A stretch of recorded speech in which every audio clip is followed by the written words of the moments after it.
News. I'm Gemma Vaness. Rallies are being held in all capital cities in Australia and the town of Biloela, calling on the federal government to save a Tamil asylum seeker family from deportation. Rallies kicked off around lunchtime in dozens of cities and towns to demand the federal government let the family stay. They were flown from Darwin to an Australian detention centre on Christmas Island on Friday night after a court order halted their deportation to Sri Lanka.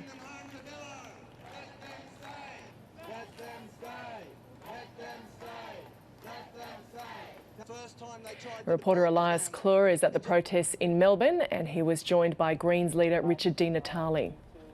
500 people turned out here to the State Library today, all of them chanting "Let them stay" in support of the family. Several speakers criticising the Home Affairs Minister Peter Dutton and the Prime Minister Scott Morrison. I've actually spoken to the family today who say they're appreciative of the support they're receiving right across the country, including in their former hometown of Biloela. And as you mentioned, I'm joined by Greens leader Richard Natale. The government today has doubled down on its stance that this family are not refugees and they're not owed protection. Does that mean it's unlikely that Peter Dutton will intervene on this matter?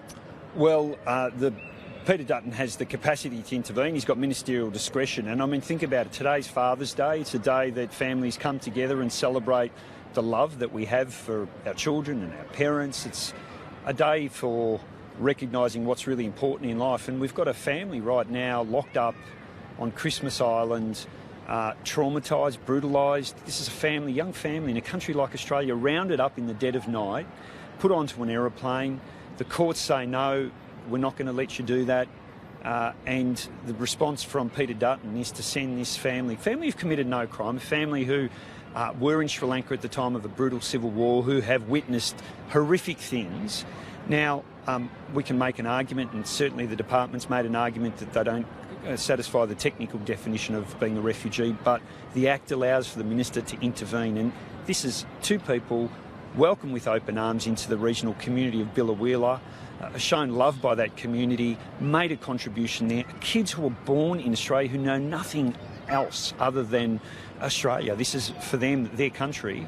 And Minister Dutton is showing himself to be cruel, inhumane and inflicting more trauma on this community.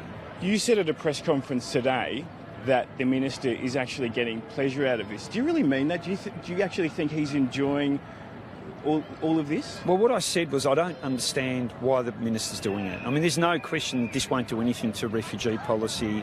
The government has already demonstrated its cruelty towards innocent people seeking asylum. This is about one specific case.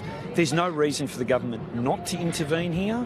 He's getting pressure from even his own people like Barnaby Joyce and Alan Jones, people with whom the Greens have very little in common. But even they are saying this is a step too far.